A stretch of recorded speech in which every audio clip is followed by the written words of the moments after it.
Hi everyone, it's Jerry. This is game 1 from the World Chess Championship 2024 presented by Google. On the white end, challenger Gukesh D from India playing against the defending champ Ding Liren. This is a best of 14 games. Time controls. You have 2 hours to make your first 40 moves. Should you meet that control, you gain 30 minutes and a 30-second increment kicks in at move 41. Total prize fund, $2.5 million. Something to keep in mind as this match goes along, whenever a player wins a game, they earn $200,000.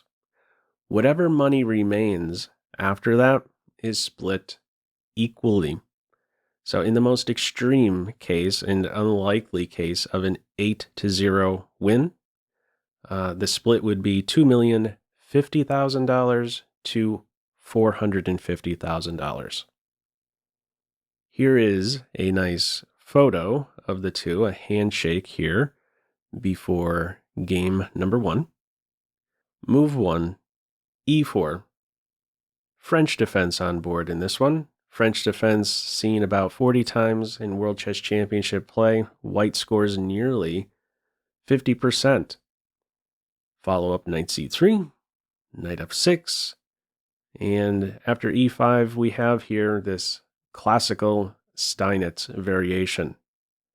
Follow up supporting the center point, typical strike of the base point, and now knight c to e2, preparing to improve the knight in the event of the capture, as well as clearing the way to support d4 with c3. Black not so quick to improve the knight, doesn't capture on this square, simply increases the pressure.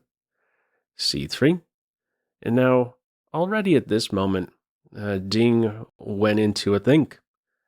Spent nearly 28 minutes on his next move. What was he maybe considering at this moment here?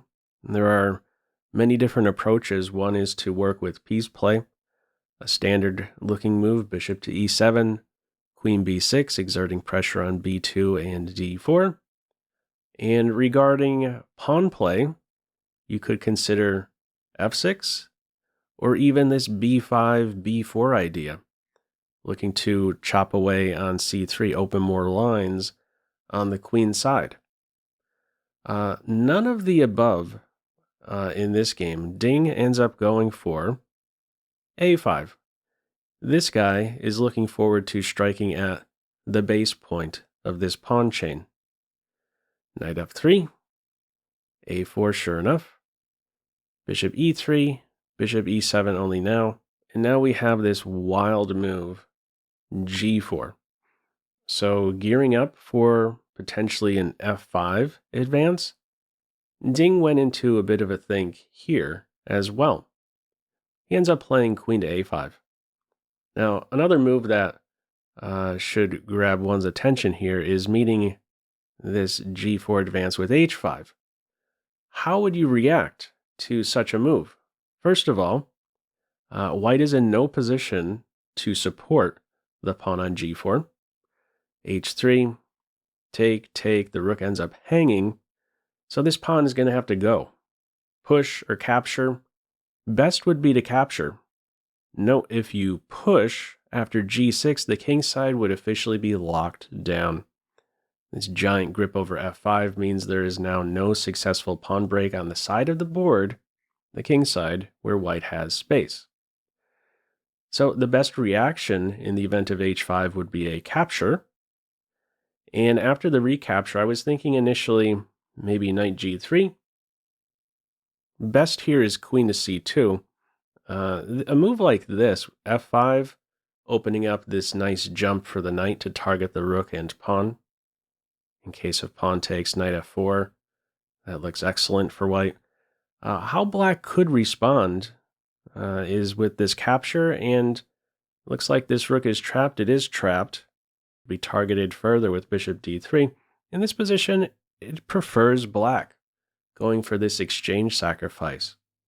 It's a very small material investment. Black has nice pressure with a3, queen a5, or even queen to b6, and they all have something in common. They are putting pressure on white's center, one way or another. So a minimal investment there, continuation like that, giving up the exchange.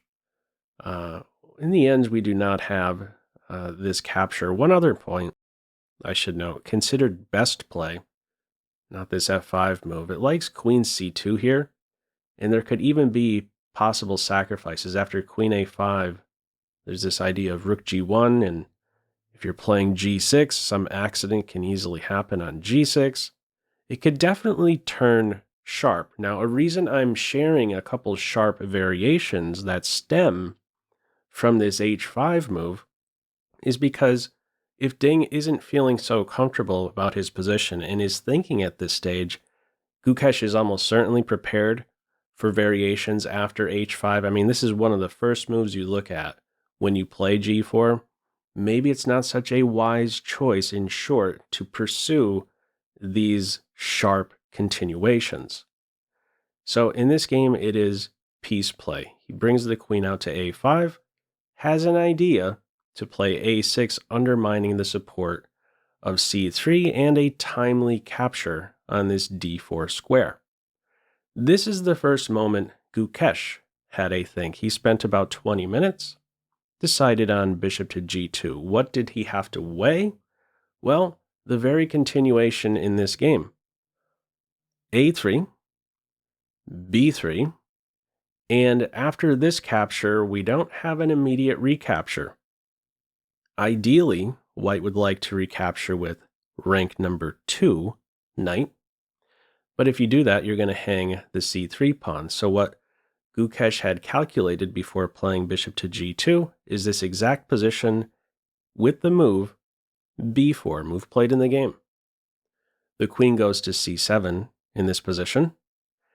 In case of a sacrifice on b4, this would not be working out for black because in the end, white can rescue the bishop and block the check.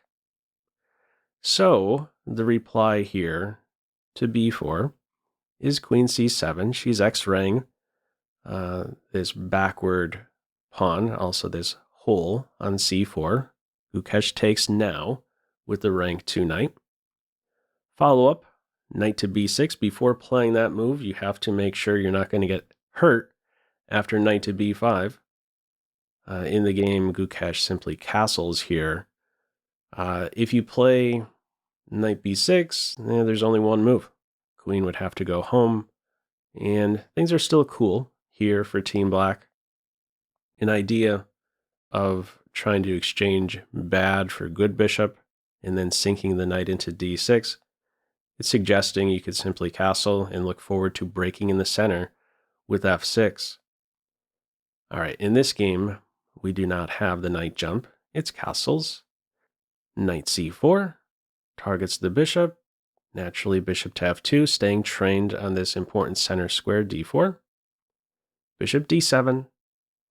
Queen e2. Rooks connected. Also, this e5 pawn is supported.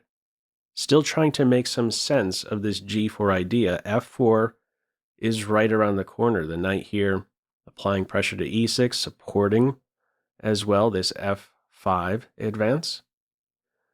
Knight takes knight, knight takes knight, and knight to b2. So an interesting thing is happening here. Not only is c3 a target, but there's this idea of queen to c4, targeting the queen and a2. So if you try in this position to defend this pawn in the most natural looking way, inviting this piece here to c1, queen c4 would be an excellent move, and this would force the queen exchange. Otherwise, the a2 pawn is going to fall. Who would benefit in a position like this without queens? Black.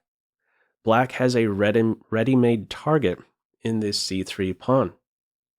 So already white has to now be careful how to defend c3. In this game, it is with queen e3. Pressure increased now over this c3 pawn. Follow up, rook a to c1.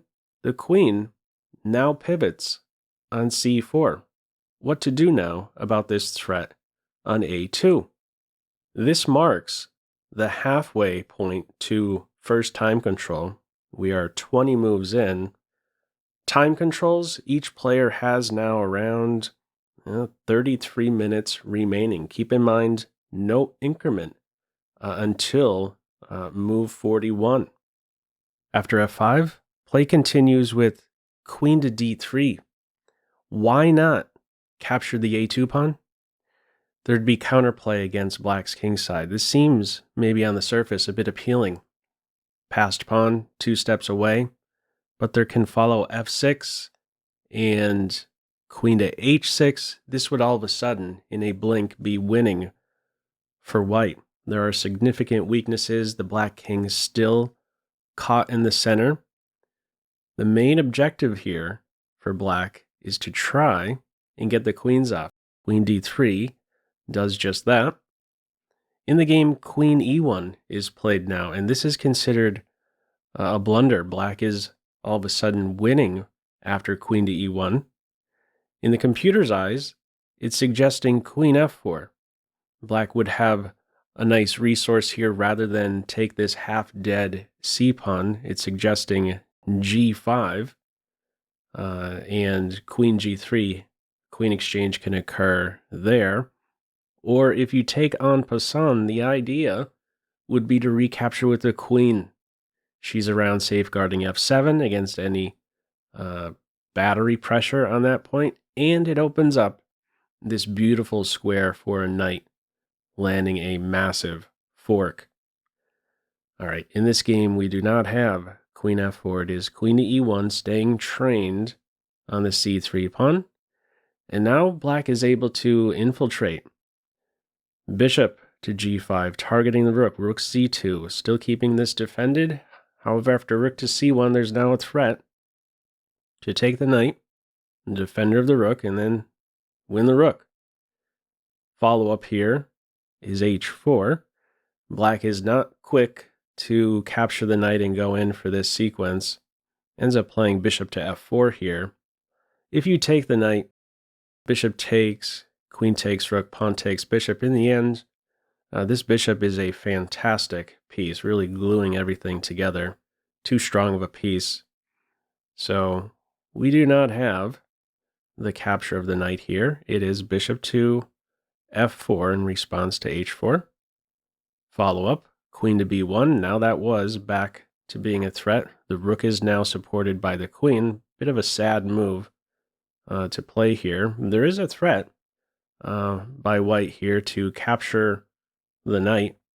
And after queen takes queen, rook takes queen. Black takes on c3. Queen is supported a second time now. Black is up a pawn. Considered winning at this stage. But after this capture on e6, the assessment turns just to a slight advantage here for Team Black. Ends up capturing in this game with the pawn. This opens up the f-file. White doesn't take advantage of this. Considered best in this position is to take with the bishop, still keeping this guy around to safeguard the king a bit. Makes it a bit more likely to castle kingside. In this game, it's f takes e6, knight e2, queen takes a second pawn now, 2 big center pawns now, knight takes bishop, queen takes knight, and the follow-up here, in the computer's eyes, it says best is bishop to c5. But in this game, we have queen to c2. This turns out to be a blunder. Best reply now by black is to get back to this c4 square once more, welcoming this queen exchange and targeting a2 in the process. White cannot afford to go into an ending. Queen takes queen, knight takes queen. 2 big pawns in an ending. This is winning for Team Black. So the best try, keep the queens on. Queen d2 it is. Kingside castles. Finally, bishop d4. And Ding Liren plays the best move here. He goes with knight to d3. Now, a variation to stay clear of here as black is this capture on f1, and then this idea to go after the a pawn. Why would this be a bad idea? Well, you'd actually be getting mated shortly. There'd be some serious dark square problems on g7, and this queen is just way out of position. There's no way to cover these dark square weaknesses. Mate in a handful from here. So don't go pawn hunting. Anticipate this dark square pressure now that this guy is on the main diagonal pointing at g7. It's an interference move. Knight to d3. Bishop is now under fire. Queen e3 played. At this stage, Gukesh has less than a minute remaining. Still needs to make a handful more moves. Ding Liren, around 10 minutes at this stage, ends up capturing the rook. Bishop takes, and now in the end, how do you get out of this pin? Well, a timely e5, counterpunching the bishop.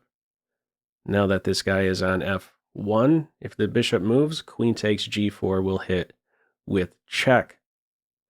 Follow up here is bishop captures e5. If some other try here, for instance, bishop captures knight, going into a queen ending like this, or a queenless ending like this, a bishop ending, this is winning for black. Up 2 pawns, not the healthiest around, but this guy right here will forever be a target for this light square bishop. Okay, we cannot go into that ending. The try here is with bishop captures e5, queen takes g4 check, black is still up 2 pawns, bishop blocks, and now the bishop knifes in to this e4 square. Only a few seconds left for Gukesh. Ends up playing king to h2. Follow up now is h6. Easy to go wrong in time pressure. You take the bishop, mate in 1, and don't grab the bishop. A flight square flicked in here at this stage with h6.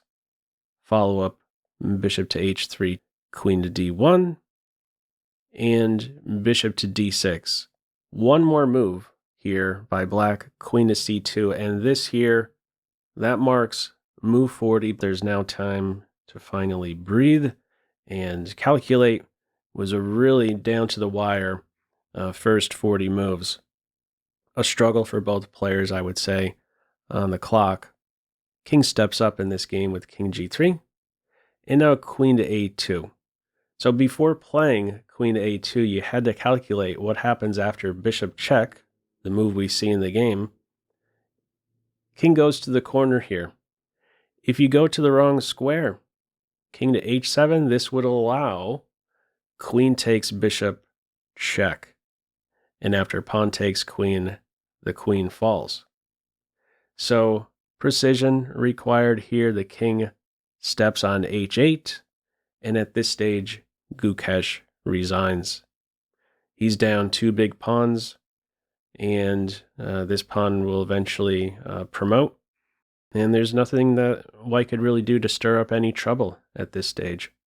Perfect coordination in the end here.